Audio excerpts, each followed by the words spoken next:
Se Dio ha pensato una location per il paradiso, questa sicuramente è ottima, quindi gliela consigliamo. Allora benvenuti da Mimmo Vita a questa nuova puntata di Green Telling che parte dalla Sicilia. Qui siamo a Torri di Scopello, sotto di noi la famosa Tonnara di Scopello.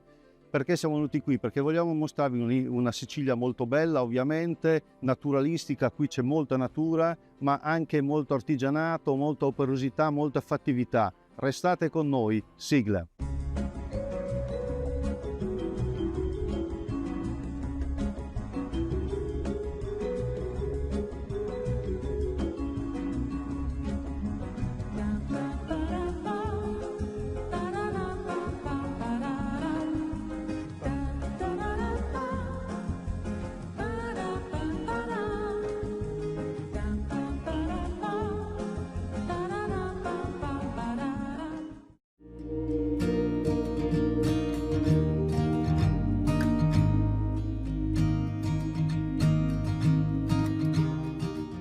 Come vedete abbiamo detto di essere in Sicilia, qui a Torri di Scopello, sotto di noi la Tonnara di Scopello. Qua siamo in una torre di fine 500, 1595. Allora lui è Gabriele Rubbio Internicola, di questa famiglia che ha questa proprietà straordinaria. Ma allora diciamo chiaramente dove ci troviamo. Ci troviamo proprio alla Torre di Scopello, Torre Doria, una torre che nasce per difendere quelle che sono le coste della Sicilia.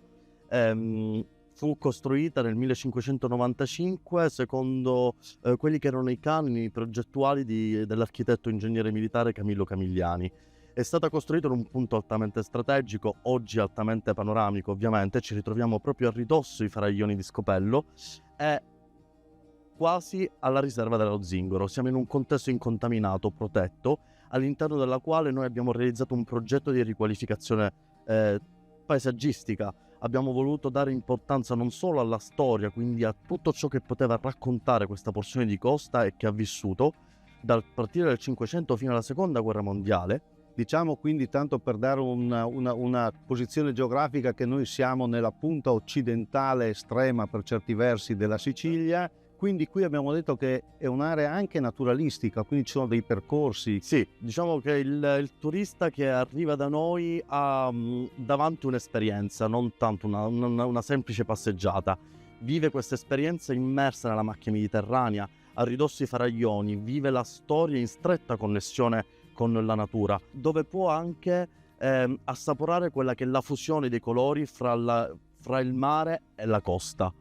Ed è questo, diciamo, noi diamo molta importanza su questo. Ricordiamo anche che questa torre, come tante torri che ci sono in Sicilia e in Italia a dire il vero, fanno parte di una rete di avvistamento che è antica, antichissima. Sì, nel corso della storia appunto ha sempre avuto la necessità di difendersi dal mare. Ecco, questa è una delle quelle testimonianze che a oggi narra appunto tutte quelle vicende che a partire dal 500, quindi il regno delle due Sicilie, ad oggi, fino alla Seconda Guerra Mondiale, racconta di tutte le popolazioni che hanno vissuto in questo luogo. Allora grazie a Gabriele, grazie. Veramente posto bellissimo. Cominciamo molto bene Green Telling e adesso la linea a Luca Belotti per il suo Sottolinea.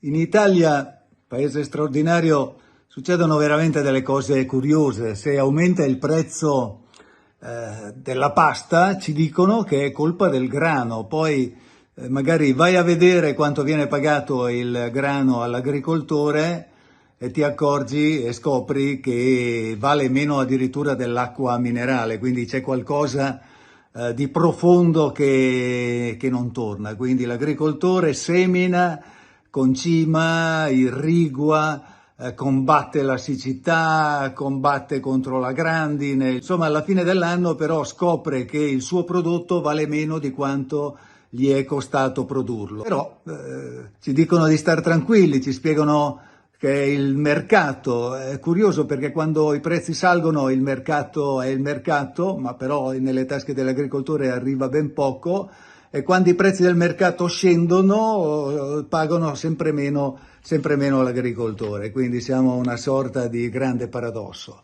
Nel frattempo la rabbia viene dal fatto che continuiamo a importare prodotti da paesi dove le regole ambientali, sociali, sanitarie sono praticamente sicuramente molto meno severe delle nostre, quindi una concorrenza assolutamente sleale ai nostri agricoltori. Magari chiediamo sempre di essere più sostenibili, chiediamo sempre di utilizzare meno chimica e poi li mettiamo a competere con prodotti che queste regole non le rispetta. Senza agricoltura e senza agricoltori non esiste la sovranità alimentare, esiste solo una maggiore dipendenza dall'estero. E poi un'altra osservazione, attenzione ai dati, attenzione a non confondere i dati macroeconomici con la realtà delle aziende agricole. Se un allevatore magari guadagna molto, dall'altra parte c'è un cerealicoltore che perde migliaia e migliaia di euro, quindi la media può anche sembrare buona, ricordiamoci, no, Trilussa, ma quella media oggi non paga i conti dell'agricoltore che vende il grano assolutamente sotto costo e la Sicilia ne sa ben qualcosa.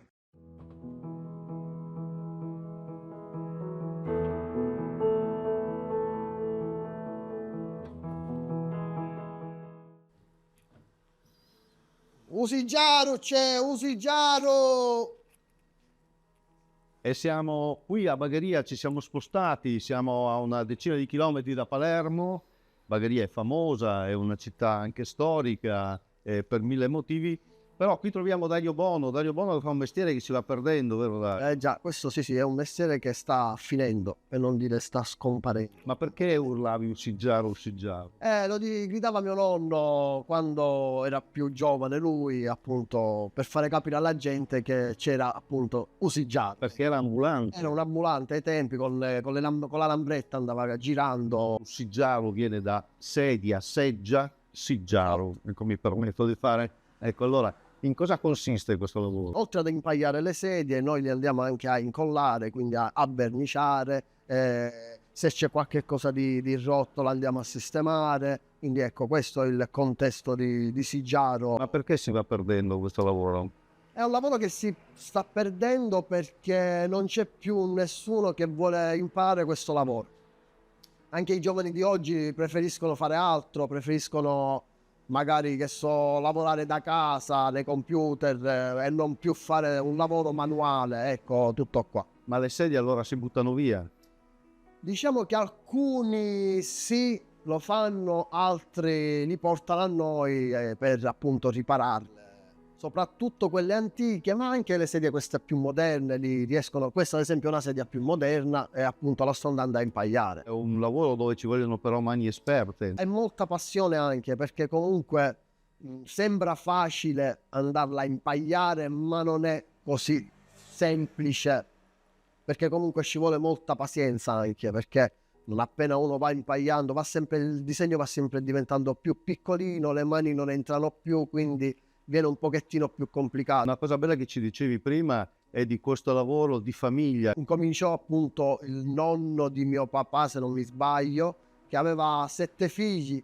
Tutti e 7 figli facevano tutti questo lavoro. Quindi da mio nonno, mio padre, e adesso io. Quindi avete un negozio tuttora a Bagheria? Sì, a Palermo noi abbiamo una bottega di vecchissima data che ha più di 200 anni. Dove tuttora è funzionale, c'è mio papà che lavora là. E come mai ti sei spostato qua? Io mi sono spostato perché lavoravo con mio padre, poi arrivato a un certo punto avevo molti clienti dei paesi limitrofi e dicevo sempre: ma perché non ti apri una bottega a Bagheria? Allora abbiamo così optato per aprire anche a Bagheria, già 20 anni che siamo qui a Bagheria. Tu hai 40 anni, esatto, e quindi sei moderatamente giovane, mettiamola così. E questo è un lavoro che ti piace? Sì, a me piace da morire, mi piace, perché appunto lo facevo da quando ero piccolino, avevo 8 anni all'incirca, quando oggi un bambino di 8 anni dai il telefonino ed è felice, io invece quando avevo la corda nelle mani ero felice. E invece per impagliare quella sedia lì? Vedi questa sedia di qua, vedi dove ci sono tutti i buchi qua a girare? Qua va messo il filo del finocchino. quindi viene fatto filo a filo, filo a filo, fino a formare il disegno che poi diventa così.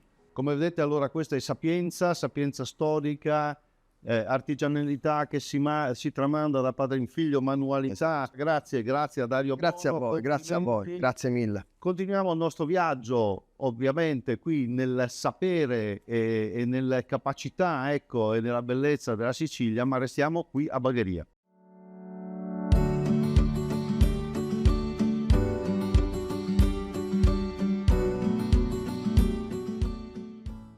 Noi adesso vi parliamo di pittura, perché qui a Bagheria non si può non parlare di pittura. La città di Guttuso, qui c'è anche un importante museo, Museo Guttuso, però Pino Errante ha costruito la sua vita con la pittura, vero? Ho iniziato a fare il figurativo, facevo lavori a ordinazione, però poi alla fine mi sono fermato e ho fatto quello che usciva dalla mia testa, cioè nel senso che cercavo di fare un qualcosa che mi rendesse, diciamo, felice di tutto quello che faccio. Qui vediamo teste di moro, carrezzi siciliani.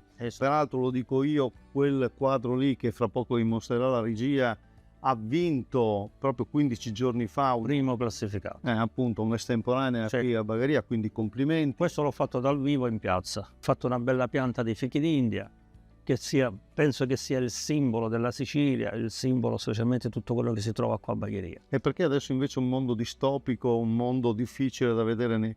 I quadri dicono questo, i tuoi quadri? Sì, perché purtroppo, a parte tutto quello che succede in Sicilia, che è una terra meravigliosa, però purtroppo ci sono delle situazioni molto gravi e purtroppo mi viene istintivamente di fare un lavoro che mi esprimo molto di più, anche a differenza che magari ci può essere qualcuno che non è d'accordo su tutto quello che faccio, su quello che faccio. Quindi vivi la tua terra e vivi il tuo tempo. Sì, vivo il mio tempo e faccio quello che mi piace fare e non faccio quello che magari vorrebbero gli altri. Sì, faccio qualcosa della Sicilia, carretti, paladini, però purtroppo io mi sento portato a fare questo tipo di astratto, perché la vita ci porta a fare questo, mi porta a fare questo. E Pamela allora ha preso tutto questo dal padre? Direi proprio di sì. Cioè, la tua arte in che cosa si esprime?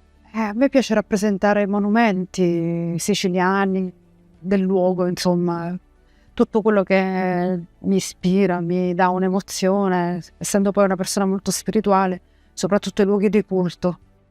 La chiesa in questo caso. Sì, molto le chiese mi piacciono. Dare un tributo ai luoghi dove prima ci si raccoglieva e comunque era un modo anche per, insomma, avvicinarsi al divino. Vedete quanta bellezza, quanta emozione artistica, ecco, si esprime attraverso questi quadri e soprattutto attraverso la relazione col territorio qui in Sicilia. Grazie allora alla famiglia Errante, a Pino Errante e a Pamela Errante. Green Telling continua.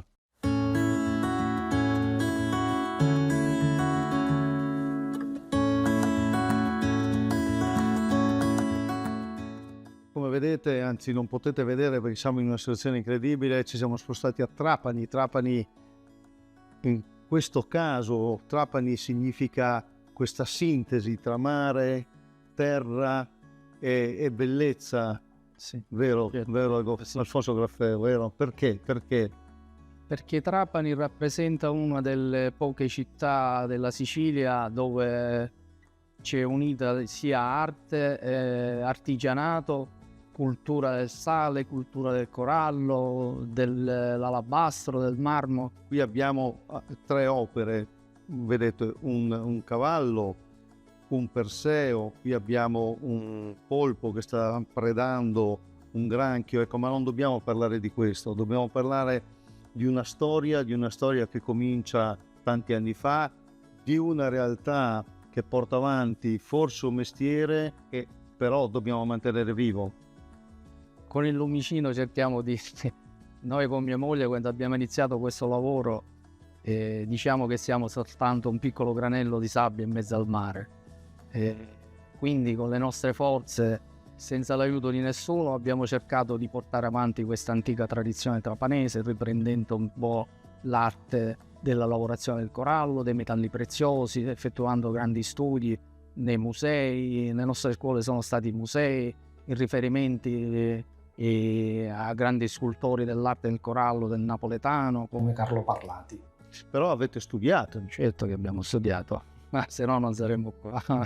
A proposito di studio, poi ci sono anche i vostri figli, i gemelli, no? Mattia e Marco, che anche loro hanno studiato e porteranno avanti la tradizione. Sì, loro si sono specializzati nell'alta gioielleria, diciamo, hanno lavorato per grandi firme, grandi brand come Bulgari, Damiani, Cartier, quindi sono specializzati nell'orificeria e nell'incassatura di gemme preziose, e ora cercano di ritornare nella loro terra, il richiamo è forte, e quindi cercano di abbinare il corallo con le varie pietre e con i metalli preziosi. Adesso le immagini ci mostrano alcune di queste opere artistiche interessanti, quindi voi, voglio dire, il corallo però ce l'avete storicamente, perché? Alcune le abbiamo e altro lo compriamo anche in semilavorato come le palline. E a proposito di corallo c'è un'altra curiosità, questo Perseo che è straordinario, però ha nello scudo un corallo particolare. Che viene dalle mie origini, perché io sono stato il primo a lavorare il corallo a Sciacca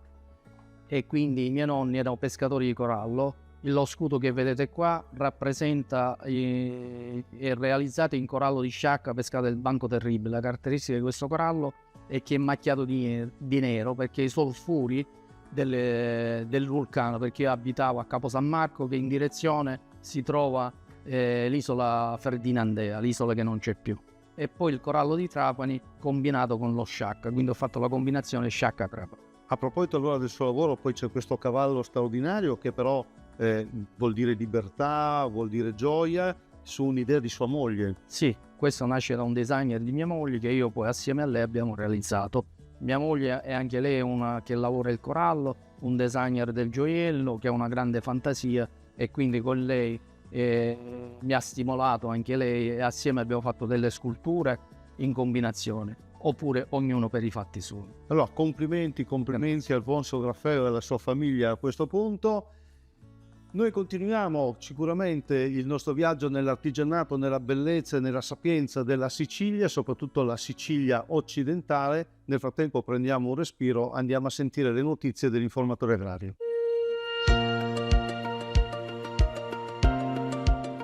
Bene, grazie Mimmo per la linea, ben ritrovati in questo spazio dedicato alle novità e alle notizie dell'informatore agrario di questa settimana. La prima parla della proposta della Commissione europea per lo stanziamento di 540 milioni di euro a favore degli agricoltori che hanno subito l'impatto della chiusura dello Stretto di Hormuz e il conseguente aumento del costo dei fertilizzanti e dei prodotti energetici. L'Italia ha a disposizione un montante di 45,6 milioni di euro che potrà essere integrato con fondi pubblici nazionali fino a un massimo del 200%, per arrivare così a uno stanziamento di 137 milioni di euro. Siamo tornati ancora una volta ad occuparci di Xylella fastidiosa. Dall'analisi della situazione in Puglia, Toscana, Lazio, Francia, Spagna e Portogallo emerge la necessità di modificare l'attuale regolamento UE che, alla luce della significativa variabilità genetica, deve tenere conto di diversi ceppi e del rapporto con le piante ospiti nelle diverse zone. La proposta è emersa durante un recente convegno tenutosi a Valenzano in provincia di Bari, durante il quale si è fatto il punto sugli oltre 12 anni di gestione dei focolai.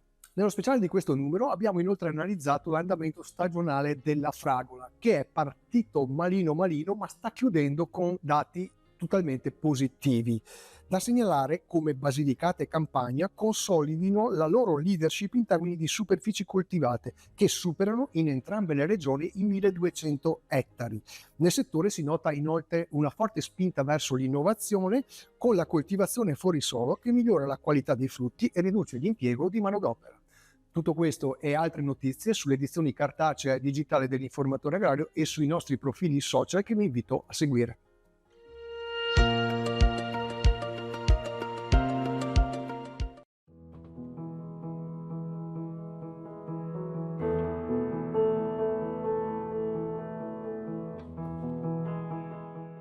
Occhi belli scuri come quelli dei Mori.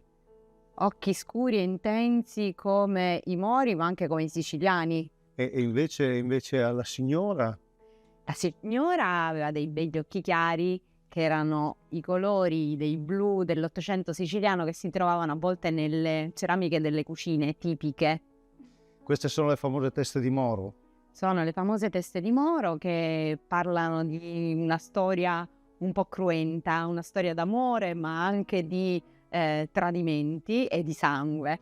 Ovviamente le storie cambiano in base ai luoghi, dipende in quale della Sicilia, in quale parte della Sicilia ci troviamo. E allora ci troviamo a Trapani, lo diciamo subito, ringraziamo l'informatore agrario per le notizie di questa settimana.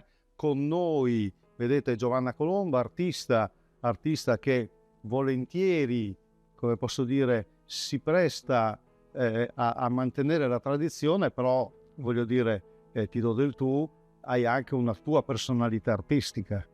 Sì, la tradizione diciamo fa parte di me, sono nata in questo posto, quindi i colori e le forme sono dentro il mio DNA. Ovviamente ho voluto mantenere questa tradizione con un po' di contemporaneità e di innovazione che ho preso fuori andando a studiare a Firenze, che è un po' la culla dell'arte della nostra bella Italia. Però la tradizione sono le teste di moro, la tradizione è la frutta tipo frutta martorana, la tradizione sono le pigne, no? Però voglio dire, l'innovazione sono anche gli animali. Gli animali sicuramente fanno parte della mia vita. Come dicevi, sì, la frutta martorana si trova nelle più belle vetrine delle pasticcerie, le cassate, i dolci, ma come dicevi tu anche gli animali che fanno parte della mia famiglia e della mia vita. E tu hai visto qualcosa che parla proprio di loro anche in questo laboratorio. Adesso li mostriamo, ma questo era per dire questa manualità, questa artigianalità che la Sicilia ancora trasmette attraverso queste forme artistiche.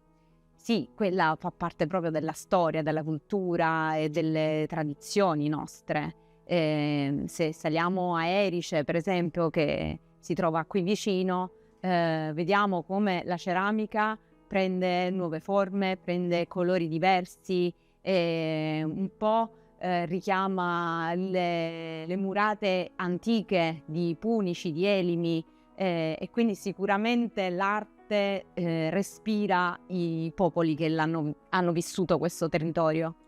Quindi questo deve restare, deve essere mantenuto, deve essere perpetuato. Deve essere assolutamente preservato, ma anche valorizzato, quello che un po' a noi manca a volte. Viviamo in questo splendore e non ce ne rendiamo conto, forse solo quando ci spostiamo, andiamo via per poco tempo, allora capiamo il valore di quello che abbiamo ogni giorno sotto gli occhi. Grazie quindi a Giovanna Colomba. Adesso sicuramente lei continuerà, come posso dire, a dipingere questo moro che era buono, che forse no.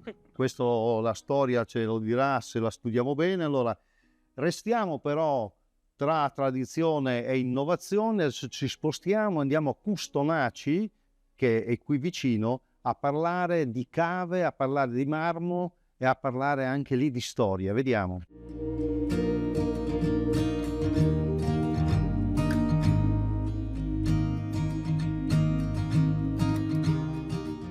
Siamo a 2 passi da San Vito Lo Capo con Paolo Gultaggio, il quale è uno speleologo, il quale è un cavatore e anche operatore del museo, ovvero del Museo del Marmo e delle Grotte. Ecco, dove stiamo andando adesso? Allora, stiamo andando in una cava, in una sezione si chiama Incontrada Noce, dove praticamente vi farò vedere come si lavora attualmente le cave.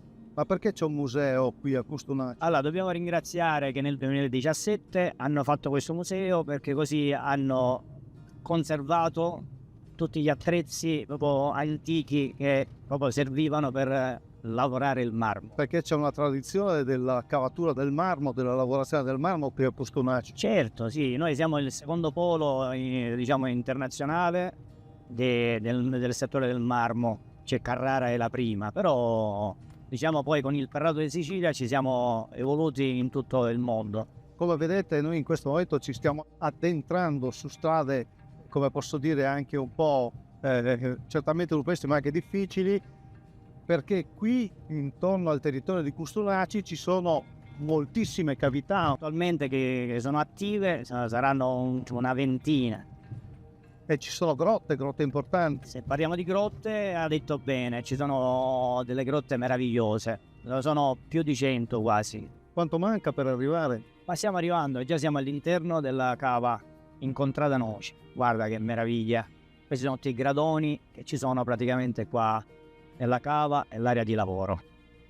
È una vera meraviglia, si vede che, voglio dire, qui c'è lavoro, tanto lavoro, lavoro umano anche pericoloso. Sì, soprattutto.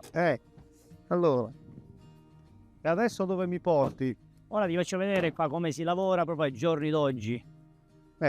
Cioè, quindi, Guarda, spiegami. questo di qua, guarda, queste sono le enormi ruspe che praticamente hanno sostituito il grande lavoro dell'uomo, diciamo. Con questo praticamente non ci sono più le gru, non servono più, perché con queste proprio sono dei grossi muletti che caricano tutto, spostano il marmo. Come viene tagliato il marmo? Allora, questo ora viene tagliato con il filo diamantato. Ora si taglia con questo di qua. Queste sono delle perle diamantate e praticamente tagliano il filo. E questa è storia della Sicilia, è tradizione, è artigianato? Certo, che ora tuttora proprio si fanno veramente dei grandi monumenti, si fa di tutto con il marmo, con i grandi artisti che lo lavorano. E questo che marmo è? Questo è il perlato di Sicilia, questo di qua.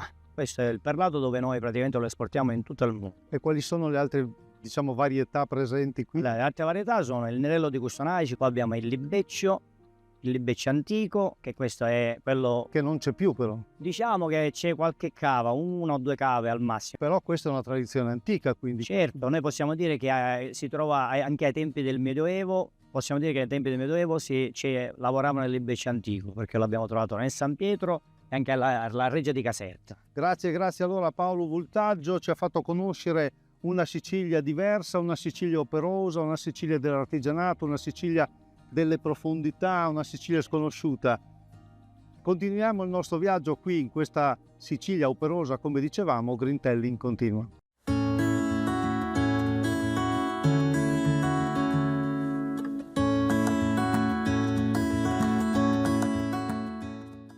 Come vedete a Michele Ducato, anzi a Michele Antonio Ducato in ricordo, firmato ovviamente Renato Guttuso. Renato Guttuso era di Bagheria, noi siamo tornati a Bagheria per vedere l'ultima generazione della famiglia Ducato, una famiglia storica di artigiani e di pittori, no? Che hanno reso, come posso dire, colorato il carretto siciliano. Quindi, ma Guttuso cosa c'entra con i carretti siciliani? Te lo dico con un'altra dedica di Guttuso che mi fa negli anni 90, no, non negli anni 90, negli anni 80, e mi scrive: a Michele Ducato con l'augurio di essere degno di questo glorioso nome. Evidentemente il riferimento era a mio nonno, perché lui conosceva mio nonno, conosceva la bottega di mio nonno, bottega che frequentava. Guttuso negli anni ha pure firmato un carretto dipinto da mio padre e dai miei zii, quindi un legame storico di amicizia ma anche di condivisione artistica. I carretti siciliani hanno avuto, come posso dire, più periodi in cui servivano davvero come per portare materiali e per portare beni, e adesso invece sono oggetti, abbiamo detto prima, di antropologia artistica. Cioè, e qui dobbiamo tornare nuovamente a Guttuso, perché è grazie a Guttuso che si organizza nel 78 una mostra che ha contribuito a trasformare il carretto da strumento di lavoro in oggetto da collezione. Oggi il carretto è come dire un oggetto stranamente ancora odierno, ma è un oggetto da collezione. Allora, Michele ha cominciato giovanissimo, ovviamente, nella famiglia. Direi piccolino. Diciamo che sei architetto, diciamolo, questo è così. Però continui questo mestiere. Certo, perché, e lo continuo perché mio padre ha saputo trasmettermi proprio quel legame quasi fisico, no? Quell'amore con il mestiere. E il disegno del carretto siciliano cosa rappresenta? Il disegno, ovvero le raffigurazioni, si ispirano al romanzo illustrato, con le illustrazioni di Tancredi Scarpelli, di Giusto Lodico, e si associano alla diffusione del teatro dell'opera dei Pupi. Quindi nella Sicilia occidentale troviamo una presenza capillare di immagini che riportano la storia dei paladini di Francia, l'Orlando Furioso, Orlando che libera Angelica, insomma tutte le raffigurazioni a tema epico cavalleresco. Ma sul carretto venivano raffigurate anche scene tratte dalle opere liriche, la Carmen, oppure scene religiose, oppure ancora temi di storia, Annibale che valica le Alpi, insomma il repertorio era molto vasto. Allora, molto interessante, bello sapere che i carretti siciliani ci sono ancora, c'è qualcuno che porta avanti la tradizione, speriamo che nessuno la blocchi mai, perché sono un momento, abbiamo detto antropologia, la parola giusta, proprio incarna, no? Il pensiero, la storia, la cultura e anche il senso, tra virgolette. Dobbiamo contribuire a conservare una memoria, sapendo che è una memoria, ma contribuire a conservarla. Ecco, io ci provo.